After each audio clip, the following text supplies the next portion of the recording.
बहुत से लोगों को पता है कि 11 अक्टूबर को बिग बी यानी कि सदी के महानायक अमिताभ बच्चन का जन्मदिन है। लेकिन आप लोगों को ये भी बताना ज़रूरी है कि उसी सदी के महानायक अमिताभ बच्चन का एक और जन्मदिन पड़ता है। आखिर ये क्यों है? 2 अगस्त 1982 के दिन अमिताभ बच्चन को एक नया जन्म मिला था, ऐसा उनका मानना है। क्योंकि फिल्म कूली के शूटिंग के दौरान बेंगलुरु में उनको चोट लग गई थी और वो चोट बहुत गंभीर थी, जिस वजह से वो मरते मरते बचे थे और उनको एक पुनर्जन्म मिला। इसलिए वो साल में 2 बार अपना जन्मदिन मनाते हैं। बिग बी के बारे में आज बहुत सारी बातें करेंगे। रियल रिपोर्टर न्यूज स्टार पे बताएंगे कि वो कैसे इंसान हैं, उनके बारे में फिल्म मेकर्स या फिर उनके जो भी सहयोगी हैं वो लोग क्या करते हैं, क्या कहते हैं। जय जयकार जारी रहेगी, आप रहिएगा मेरे साथ। जी हाँ दोस्तों, अमिताभ बच्चन एक ऐसे शख्स हैं जो कि सेट पर अपनी शूटिंग के दौरान जाके वैनिटी वैन में बैठ जाना या फिर आराम फरमाना ऐसा नहीं करते हैं। वो कोशिश करते हैं कि वो सेट पर डटे रहें, जमे रहें जितने देर तक की शूटिंग चल रही है। क्योंकि उन्होंने दिलीप कुमार साहब से एक बात सीखा था। वो कहते थे कि जब भी तुम शूट पे जाओ, सेट पे अपने को आर्टिस्ट को हमेशा फॉलो करो, देखो उसका क्लोज शॉट में वो क्या एक्सप्रेशन दे रहा है, जिससे कि तुम भी अपना बेस्ट परफॉर्मेंस कर सको। इस बात को अमिताभ बच्चन ने गांठ बांध लिया और हमेशा इसको फॉलो करते रहे।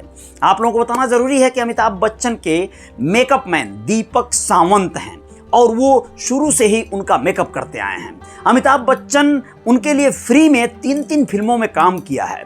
गंगा गंगोत्री और ऐसी एक फिल्म जो भोजपुरी में बनाई गई थी। आप लोगों को पता होगा कि इस फिल्म के लिए उन्होंने कोई चार्ज नहीं किया, कोई फीस नहीं लिया। दरअसल दीपक सावंत कहते हैं कि मेरी फीस देने की उनको क्षमता भी नहीं है। वो तो एक रिलेशन के नाते उन्होंने ये तैयार हो गए थे, कर लिए थे। केबीसी की शूटिंग में बहुत शेड्यूल बिजी था। पहले तो उन्होंने ना बोल दिया था, फिर भी बाद में उनको लगा कि दीपक का दिल टूट जाएगा, शायद इसलिए उन्होंने हामी भर दिया और स्क्रिप्ट पढ़ा तो शायद ये भी मुझे कहा कि यार ये तुम्हारी फिल्म हिट है, कहीं तुम मेरा काम छोड़ के चले तो नहीं जाओगे। दीपक सावंत कहते हैं कि मैंने उन्हें आश्वासन दिया कि मैं पूरी जिंदगी आपका काम नहीं छोड़ सकता हूं।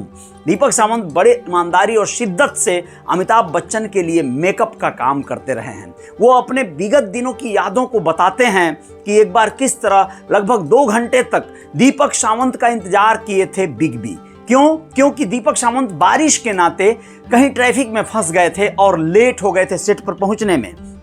कहते हैं कि मैं अक्सर उनसे पहले सेट पर पहुंचता हूं, लेकिन इस बार मैं खुद लेट हो गया था। और बताना चाहेंगे कि दीपक सावंत को डायरेक्टर ने कहा, अमिताभ बच्चन को डायरेक्टर ने कहा कि दीपक नहीं आ रहे हैं तो दूसरे मेकअप आर्टिस्ट से आप मेकअप करवा लीजिए, लेकिन अमिताभ बच्चन ने कहा कि नहीं, दीपक जरूर आएगा।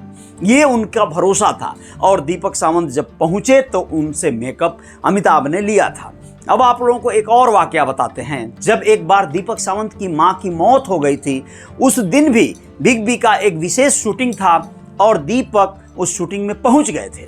जब बाद में पता चला अमिताभ बच्चन को कि इसकी मां की मृत्यु हो गई है और ये काम पे आया है, उन्होंने उसे बहुत फटकार लगाई। उन्होंने कहा कि मां की मौत में इस तरह का काम तुम करने कैसे आ गए? दीपक ने कहा कि मां ही तो सिखाती थी कि काम बेटा सबसे पहले जरूरी है।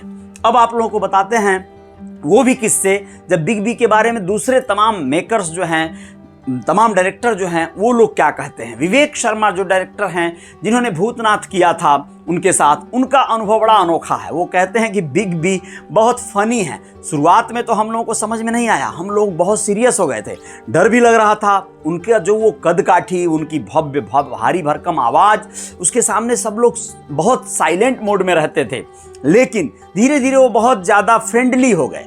वो जब किसी को एक पकड़ लेते थे, किसी को एक बार दिन भर उसकी खिंचाई या मजाक और मस्ती किया करते थे।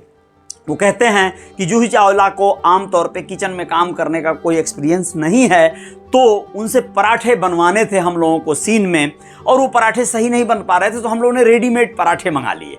अब बिग बी इन पराठों को खा गए, 4-5 पराठे खा गए और हम लोगों ने पूछा पराठे कहाँ गए, तो बिग बी ने कहा तो मैं खा गया, लेकिन ये बात किसी को बताना नहीं। ये बात सुनकर सब लोग वहाँ पे खिलखिला पड़े थे। बिग बी समोसे बड़े चाव से खाते हैं। बहुत सारे लोग कहते हैं, सोचते होंगे कि बिग बी बहुत सारा डाइट, बहुत सारी चीज़ें फॉलो करते हैं। सही है, वो जिम जाते हैं, वो म्यूज़िक के बहुत शौकीन हैं। उन्होंने अपने घर में एक छोटी सी स्टूडियो बना रखी है और वो खुद भी पियानो बजाते हैं। जी हाँ, अब आप लोगों को यह बताना जरूरी है कि बिग बी से जब कोई मीटिंग करने उनके घर जाता है, चाहे वो छोटा मेहमान बड़ा मेहमान ये मायने नहीं रखता, वो जब उसे ड्रॉप करने आते हैं, छोड़ने के लिए खुद गेट तक आते हैं, ऐसा लोगों ने कहा। अब आप लोग ये भी जान लीजिए कि बिग बी अपने टाइम के बड़े पंक्चुअल होने के साथ साथ इतना एक्स्ट्राऑर्डिनरी टाइम देते हैं काम करने के लिए, वो बहुत बड़ी बात है। आप लोगों को ये जानकारी होगी फिल्म पीकू या पा और ऐसी ही और 2 फिल्मों के लिए उन्हें बहुत बेस्ट एक्टर का अवार्ड मिला था, फिल्म फेयर अवार्ड मिला था। बिग बी जहां टाइम के बड़े पंक्चुअल हैं, वहीं पर उन्होंने कई बार अपने समय, अपने नियम कायदे को भी तोड़ा है।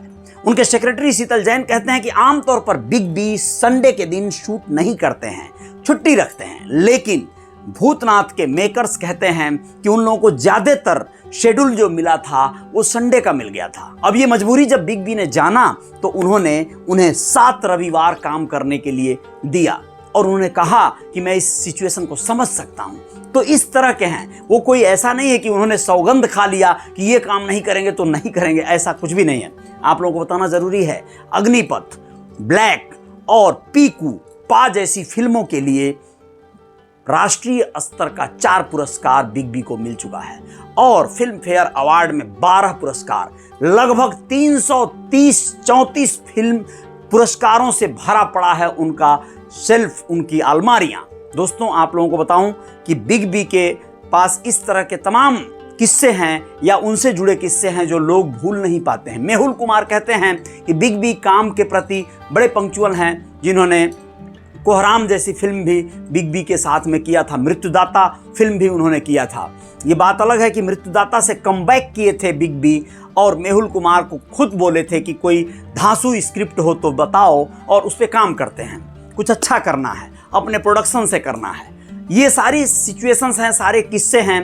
एक फिल्म निर्देशक कहते हैं कि एक बार हम लोगों को बहुत टफ सिचुएशन मिल गया, बिग बी की तमाम 3-3 शिफ्ट में काम होती थी और उसमें हम लोगों को समझ नहीं आ रहा था कि कैसे हमें टाइम देंगे। बिग बी के बारे में उनका अनुभव ये है कि सुबह 10 बजे से शाम को 6 बजे तक का उनका शिफ्ट चल रहा था। एक फिल्म जो कि आप लोग जानते हैं, जो बड़ी फेमस फिल्म हुई थी मोहब्बतें, और उसके बाद बिग बी ने 7 बजे से रात के 2 बजे का शिफ्ट दे दिया था उस निर्देशक को, जो बड़ा हैरान रह गए थे। तो कहने का मतलब यह है कि बिग बी के अंदर जो पावर है या जो क्षमता है, काम करने की जो ललक है, वही उनको सबसे खास बनाती है, सबसे अलग बनाती है। उनके जन्मदिन पर उनके तमाम फैंस उनको शुभकामनाएं दे रहे हैं, लेकिन आप रियल रिपोर्टर न्यूज स्टार के माध्यम से बिग बी के जन्मदिन पर उन्हें शुभकामनाएं प्रेषित कर सकते हैं। जय जयकार जारी रहेगी। हम आएंगे और कुछ खबरों के साथ, बताएंगे आपको कि क्या हो रहा है सिनेमा जगत में, क्या हो रहा है इंडस्ट्री में। जय हिंद, जय भारत, शुक्रिया, नमस्ते।